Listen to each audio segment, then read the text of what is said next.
Evaluasi merupakan bagian dari proses pembelajaran yang secara keseluruhan tidak dapat dipisahkan dari kegiatan mengajar.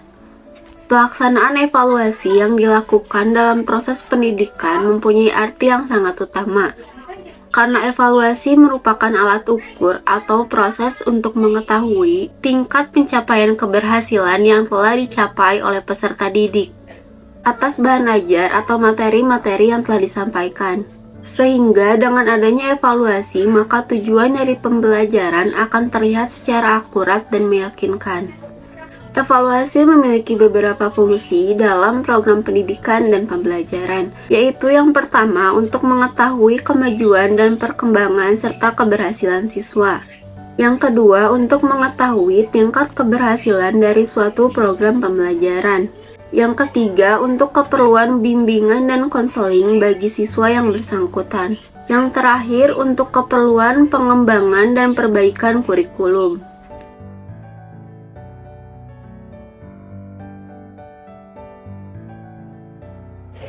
Bismillahirrahmanirrahim. Baik, di sini saya akan membahas terkait pengukuran dan penilaian. Yang pertama ada pengukuran. Pengukuran ini merupakan salah satu cara kita untuk mengetahui seberapa paham siswa dengan cara kita memberikan tes, baik itu secara bentuk PG ataupun tulisan lainnya, yang nantinya akan didapatkan data yang objektif. Namun karena pengukuran ini bersifat kuantitatif, yang mana bersifat seperti skor, maka kita tidak mengetahui secara mendalam apakah siswa itu benar-benar paham atau tidak, karena bisa saja siswa itu hanya mengetahui jawabannya saja tanpa benar-benar memahami isi konteks dari pertanyaannya.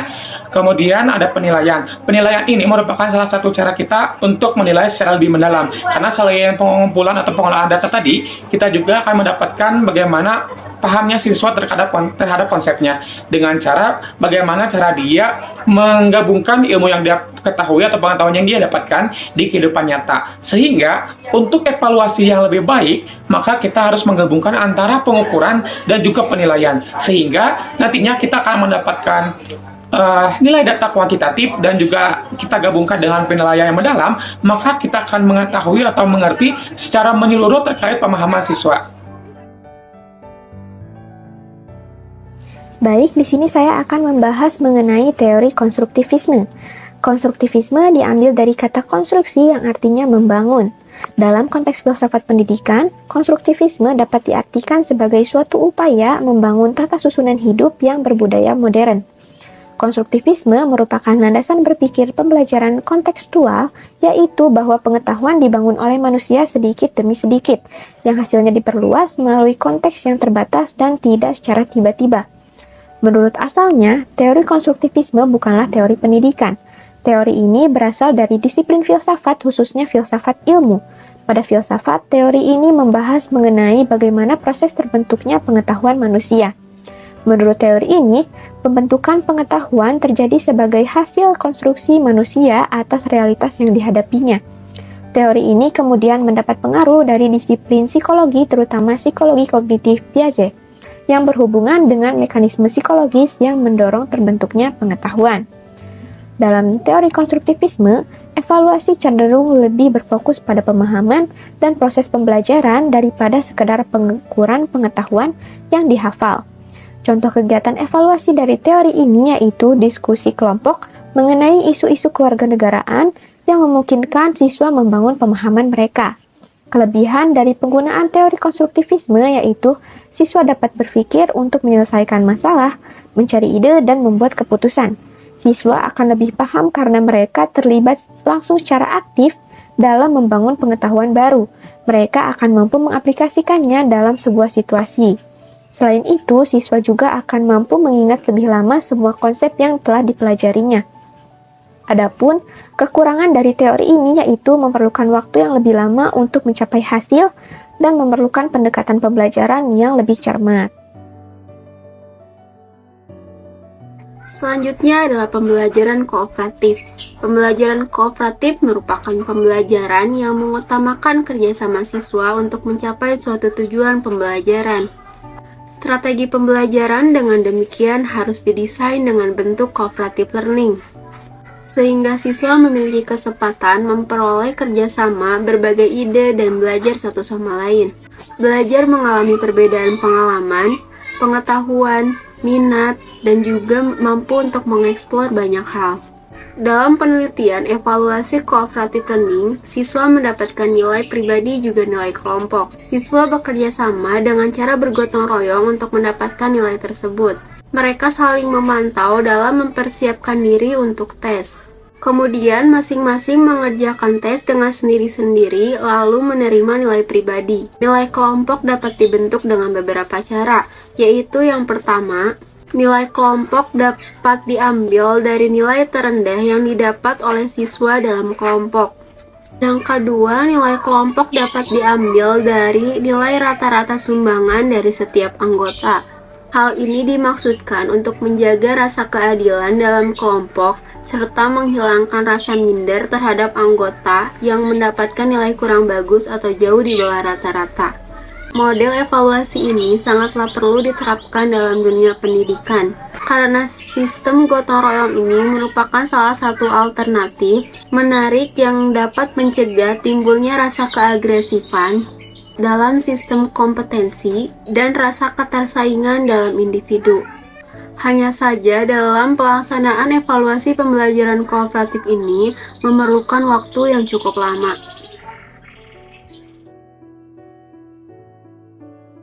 Evaluasi berbasis proyek. Nah, salah satu bentuk evaluasi yaitu berbasis proyek, di mana peserta didik akan menuangkan hasil belajarnya selama di kelas ke dalam bentuk sebuah proyek. Evaluasi ini akan melatih siswa untuk berpikir kreatif dan juga memecahkan masalah jika terjadi kendala ataupun masalah dalam proses pembuatan proyek tersebut. Nah, evaluasi ini juga memiliki kelebihan dan kekurangannya. Di antara lain, kelebihannya yaitu memberikan pengalaman nyata kepada siswa terkait hal-hal yang berkaitan dengan kewarganegaraan, di mana siswa akan membuat sebuah proyek terkait materi yang diajarkan selama di kelas. Kemudian terdapat kekurangannya, di antaranya memerlukan banyak waktu untuk menyelesaikan proyek tersebut, dan juga memerlukan biaya tambahan untuk menyediakan bahan dan juga peralatan untuk proyek tersebut. Contoh dari evaluasi berbasis proyek ini yaitu membuat simbol lambang negara. Apa itu teori asesmen formatif? Ini adalah pendekatan dalam evaluasi yang berfokus pada memberikan umpan balik berkelanjutan kepada siswa selama proses pembelajaran.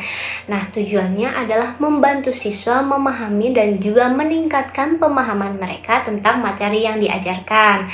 Nah, tujuan lainnya adalah untuk memantau dan juga memperbaiki proses pembelajaran. Layaknya peta perjalanan yang membantu siswa dan juga guru tetap berada dalam jalur yang benar selama proses pembelajaran. Nah, bagaimana asesmen formatif ini dilakukan? Nah, guru memeriksa pemahaman siswa selama proses pembelajaran dan memberikan umpan balik selama proses pembelajaran. Misalnya, guru dapat mengatakan, kamu sudah mengerti bagian ini dengan baik, tetapi mungkin perlu lebih banyak latihan di bagian itu.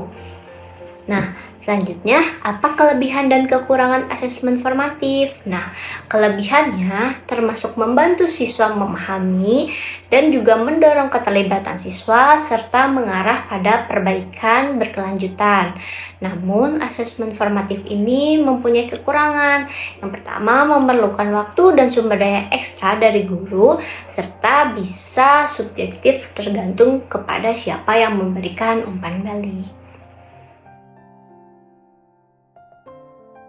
Selanjutnya yaitu ada teori kecerdasan majemuk. Teori yang dikemukakan oleh Howard Gardner pada tahun 1983 ini untuk mengungkapkan banyaknya atau kemajemukan dari kecerdasan yang dimiliki oleh setiap individu.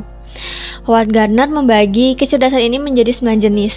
Yang pertama yaitu ada kecerdasan linguistik, kecerdasan logis matematik, kecerdasan kinestetik, kecerdasan musikal, kecerdasan visual, kecerdasan intrapersonal, kecerdasan interpersonal, kecerdasan naturalis, dan yang terakhir ada kecerdasan eksistensial. Tujuan utama teori kecerdasan majemuk dalam evaluasi pembelajaran adalah untuk menciptakan pendekatan yang lebih terhadap keberagaman kecerdasan siswa. Evaluasi yang berfokus pada teori kecerdasan majemuk memandang siswa sebagai individu yang memiliki banyak cara berkontribusi dan berkembang, bukan hanya terbatas pada satu jenis kecerdasan tertentu. Adapun kelebihan dari teori kecerdasan majemuk ini tentunya guru dapat mengakui bahwa terdapat keberagaman kemampuan yang dimiliki oleh siswa. Kemudian kekurangannya terletak pada terdapat kesulitan dalam mengukur kecerdasan secara objektif atau adil, disebabkan karena yaitu tadi keragaman individunya, kemudian kecerdasan yang dapat berubah, dan hal lain sebagainya.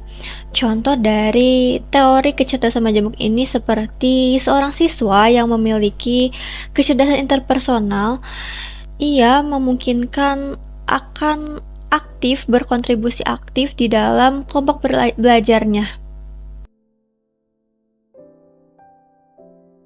Selanjutnya, tujuan evaluasi kontekstual adalah membantu siswa mengaitkan antara materi yang dipelajarinya dengan konteks kehidupan atau situasi dunia nyata mereka sehari-hari sebagai individu, anggota keluarga, anggota masyarakat, anggota bangsa, dan mendorong siswa membuat hubungan antara pengetahuan yang dimiliki dengan penerapannya dalam kehidupan sehari-hari.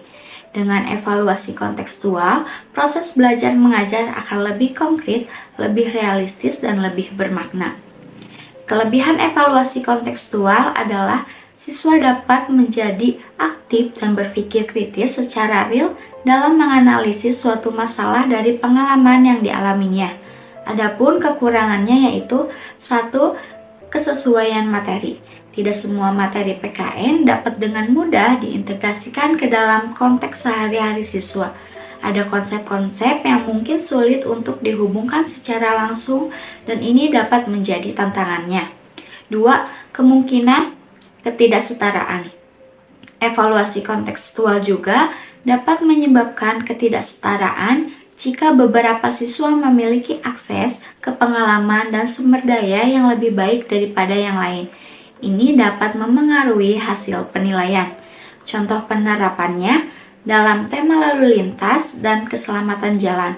Adapun materinya, aturan lalu lintas, keselamatan jalan raya, tanggung jawab sebagai peserta lalu lintas. Konteksnya, siswa dapat mengamati lalu lintas di sekitar sekolah, mencatat pelanggaran aturan lalu lintas yang mereka lihat, dan kemudian berdiskusi tentang pentingnya mengikuti aturan dan berlalu lintas dengan aman.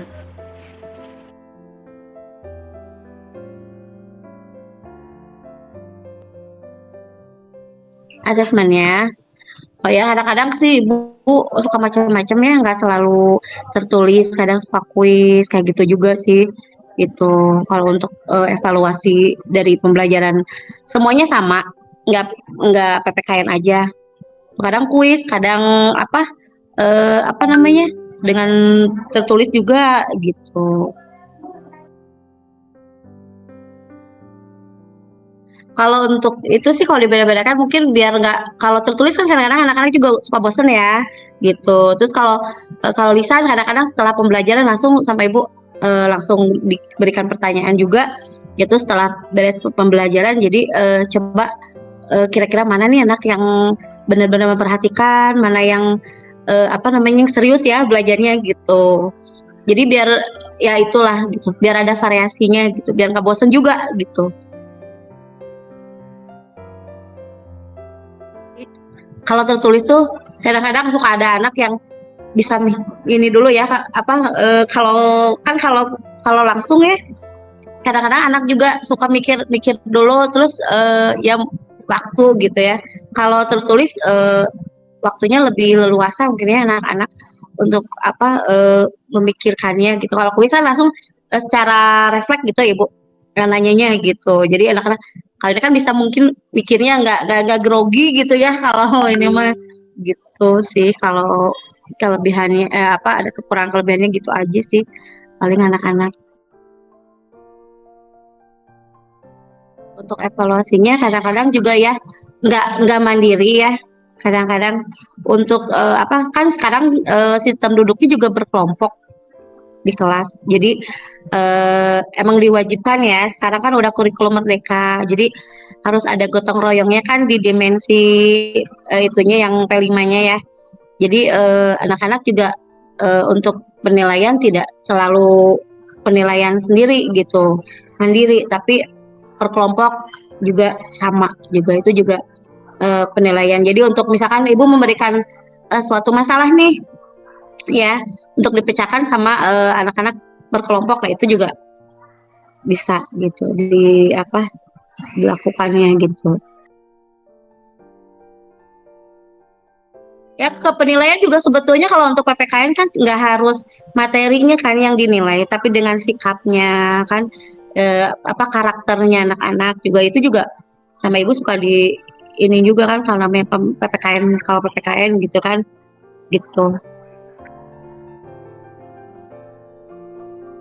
Kadang-kadang suka gini, ada anak nih yang pinter ya, dia pinter bisa gitu ya, tapi dengan sikapnya dia kurang baik juga.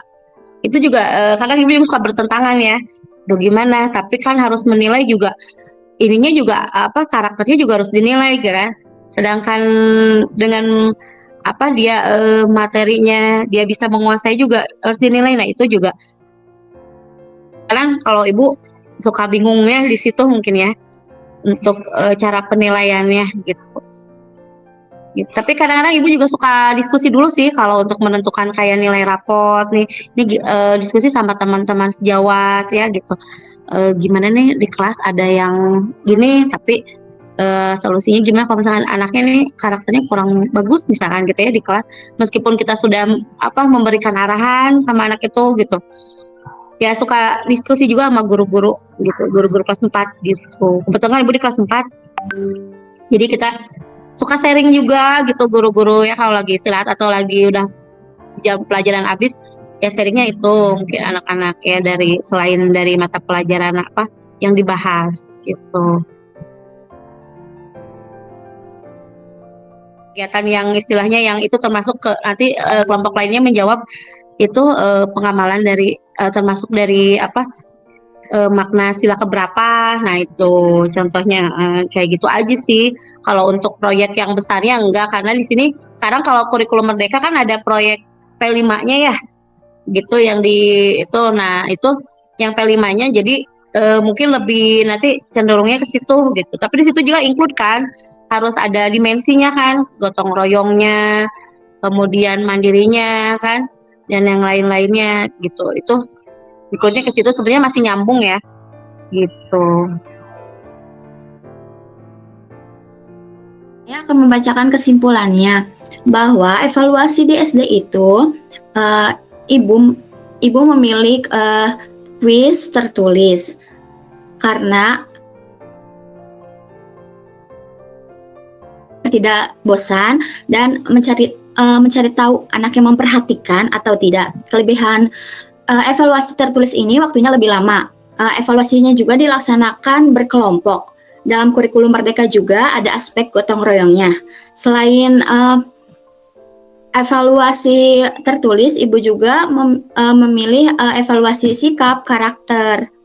Nah, ada juga proyek yang dihubungkan dengan materi PKN.